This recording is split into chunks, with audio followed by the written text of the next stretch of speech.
Welcome, Mignon, to Studio 2 and to Business Today. Thank you very much, Dinda. Thank you for having us and hosting us. Indeed.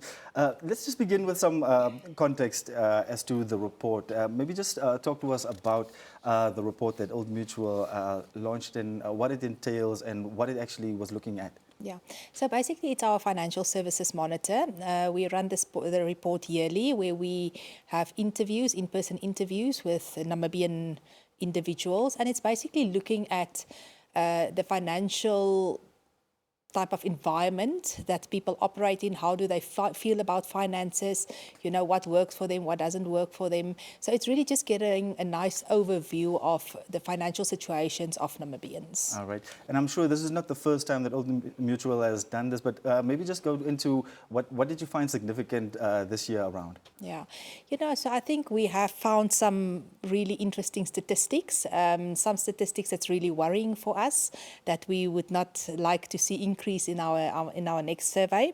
So if I can just mention a few, like you rightfully said, you know, over 50% of Namibians are really stressed and worried about their financial situation. Right. And those are also the working Namibians. So it doesn't just mean that the individuals that doesn't work worry about their finance, it's also the ones that's working.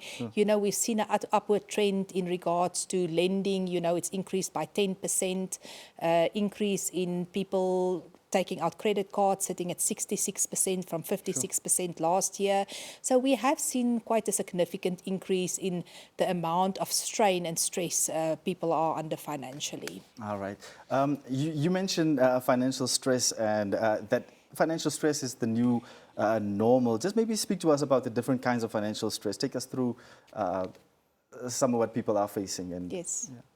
So, you know, I think financial stress come in many ways. People worry how they're going to pay their basic bills, how are they going to pay rent, how they're going to pay school fees. Then you get the financial stress of people worrying, you know, how am I going to retire, how am I going to survive.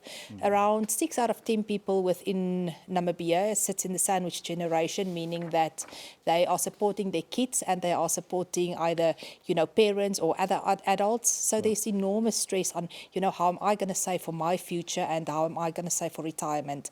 So there's lots of different things that people worry about, apart from just paying your bills, but it's also about your future. How are you being seen within your communities? And then, of course, there's the big part of the physical well-being that comes with financial stress. All right. You mentioned that more and more people are now turning to debt, more people are using credit cards, more people are taking out personal loans. Is this a sign of resilience or is this a sign of, you know, struggling to survive day to day? What does this boil down to?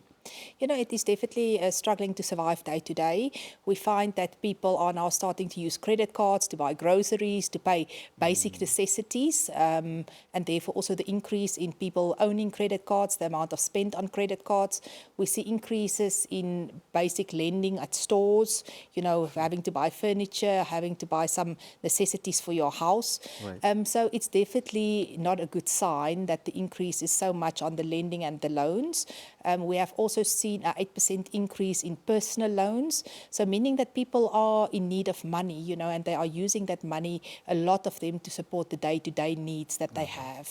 What about people taking on side jobs, freelancing and that type of a thing? Are we seeing that more? Is that reflected in the study? It is reflected in the study. We've seen a 23% increase in that.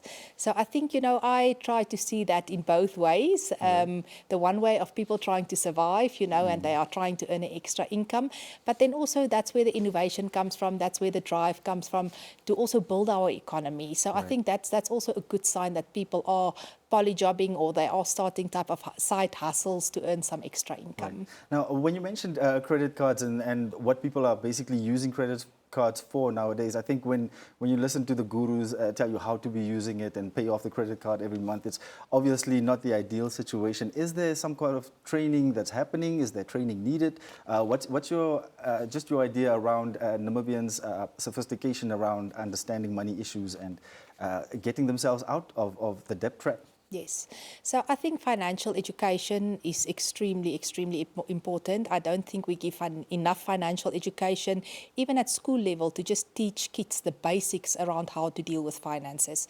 Right. From an Old Mutual perspective, we give free financial education to organizations, to institutions, private organizations, churches. So anyone wanting free financial education, please reach out to us. I think some of the interesting facts that we've seen in the survey is only 1 out of 4 people use a financial advisor to advise them and to assist them with Right. planning for their finances. Right. So that is also a concern, because people are just going about the way which they think is the right way, which might not be the right way. Does that also boil down to a misconception as to what these services are for? Like, you're thinking it's maybe like out of reach, like a lawyer should be, or something like that? Yes. I think definitely. I think financial advice is generally free when you use a financial advisor. The advice they give you, you generally don't pay for. It's obviously once you start taking out products, Right. you know, where there's a cost involved. But with Old Mutual, you know, the financial advisors, the advice that they give to you is for free. All right. Yes. Now, obviously, the statistics show to folks really struggling to get out of financial troubles. But at what point does one start realizing that you are becoming stressed financially? And what are the early signs of that you're starting to get into trouble? Yeah. So, you know, I think it's always when you start getting sleepless nights, having to worry, having anxiety around money, you know, constantly thinking, you know, how am I going to survive this month and where can I find more money to assist me? So those are basic signs that you are in financial distress. Right. And those are definitely things we must give attention to, you know, once you start feeling that. Once you start feeling, you know, I need to ask my friends, my family for money, I can't manage with the money that I receive each month, that's clear signs that there's definitely financial stress. And then, so in that state of flabbergastedness, where do you start to sort of take control of it? What would be your advice as far as sit down and think about it and step 1 to 2? What would be your suggestion as far as taking stock? Yes. So I think the most important part is to sit down, write down all your expenses, understand what's your income and what is your expenses. Then starting to look at if you've got personal loans, if you've got loans, which of those loans are ones with high interest. Start looking to pay those ones off first. You know, look at what is necessities. We like to spend on things that might not be necessities for us, such as, you know, clothing, accounts, you know, or buying expensive cars. Really look at what's the things that's important. And I think one of the very most important things is to really start paying off the debt that you have. Once you get rid of the debt, you know, life also gets easier, the stress gets less. So I think it's really understanding what's your income against what's your expenses and how you can best manage those expenses with what you really need. All right. I think an interesting term that also came up there was the difference between the high cost of living versus a high cost life. Yes. Could you maybe elaborate on that? What's the difference and what's the seriousness really of understanding the difference between the two? Yeah. So obviously, you know, we do live in Namibia. We know that things are expensive. So a high cost of living is when you pay expensive for necessities. You pay expensively for food, you pay expensively for fuel, you pay expensively for rent. You know, that's a cost of living that you have. Right. And then a high cost life is if you have or you enjoy the nice life, you know, you just want to eat at expensive restaurants, you want to wear nice shoes, you want to, you know, drive a nice and expensive car. Right. So there's the more luxuries of life. So that is the high life living, and then the high cost of living is more your necessities, but although they are necessities, they are still expensive. All right. I think you also mentioned, you know, the black tax. Or the sandwich generation, as you called it, where many Namibians support adult dependents as well as children. What is the effect of that? Maybe just speak to us how to manage that type of situation. Yeah.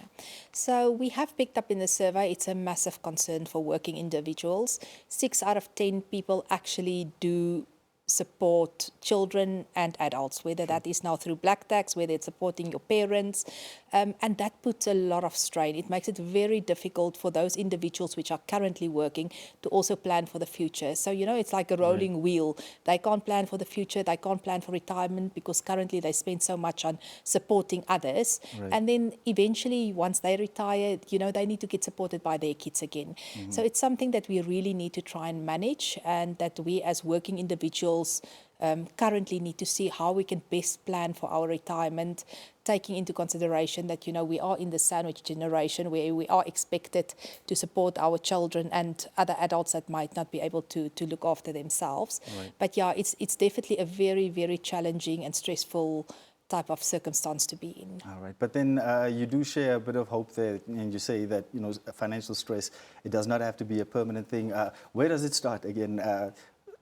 How does one get out of that? I think awareness you mentioned, but maybe just elaborate on. You know, I always say there's always a light at the end of the tunnel, and I think it's just firstly recognize if you are in trouble. Make sure that you seek the necessary help. Don't be ashamed to ask for help. You know, like I said, 1 out of 4 people actually use advisors for assistance. But more than 50% of people are in serious financial worry. So there's other people like you. Make sure that you get the necessary help. Plan well. You know, and then, like I said, look at your budget, look at your income, look at your expenses, and really just reflect. And I think it's very important to work according to a budget. We all put a budget every month, but do we actually stick within those budgets? There's a lot of people that hasn't over the last year or two even got an increase. So it means that the cost of living has increased, but their income hasn't increased. So they're even affected by that. And that's why a lot of even working people earning an income is really struggling. But yes, there's light. So I really want to say, you know, plan, see where you can cut, see where you can reduce the debt that you have, and make sure to make use of the resources that's out there to be able to assist you with financial planning. All right. You mentioned go out and seek advice. I think, is there not still that instinct that money matters are a very secretive thing? And is that a healthy thing still to have in this generation that we are? What are the pros and cons to keeping your cards close to your chest versus getting the information out there and sharing with people and you know, smartening up on finances? Yeah, I think people must not have a misconception on seeking financial advice. You will seek a financial advice from an individual or an organization. That advice and that your personal thing sits with that individual. It doesn't get shared on a system or shared with other people. So it's really important that you find somebody within an organization or advisor which you can trust. So I think people should not be shy and be worried to share their stance financially, because you will only share it with that individual that will then be able to assist you and, you know, to guide you as to which is the best direction for you to go. And I think in the long run, it will be to your benefit. All right. And then I guess, you know, vulnerability also attracts folks that can latch onto that. So another thorn in the flesh, I think, for people is irresponsible and unproductive borrowing. We talk about lender facilities like overdrafts, cash loans. Maybe just speak to us on those tools. What are they good for, and when do they become a problem? Yeah. So I think once you start having to take personal loans to start paying for luxuries, that's not a good idea.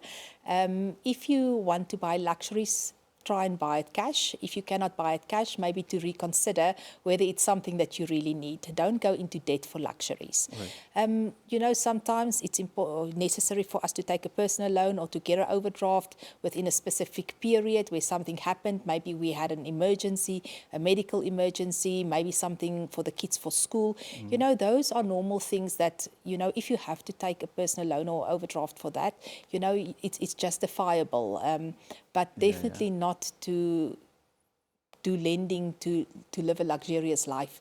Ultimately, you must always remember that money needs to be paid back. Right. So will you be able to pay it back in a month or 2 or 3? So never take a loan if you do not feel comfortable that within the set time period you will be able to repay that debt. All right. And then how important are term periods to consider with loans and such? Yeah, I would always encourage people to take the shortest term possible. Obviously, loans and overdrafts come with interest rates, Right. quite high interest rates. So the shorter your term, the less interest you will pay. But I think it's very important to also evaluate and see what can you actually afford in a month. It doesn't help you commit to a repayment of a loan which you can actually not afford in a month. Right. So consider, what is the maximum you can pay back to reduce on the interest rates that you have to pay on loan, but then also make sure that you will be able to survive in the month and that you will actually be able to do that repayment on that specific So even loan. if there's no interest there, don't make sure that the payback is too big for you. Yes, correct. All right. Well, a lot of jewels dropped here, Mignon. Thank you so much for sharing those. And that was our discussion tonight.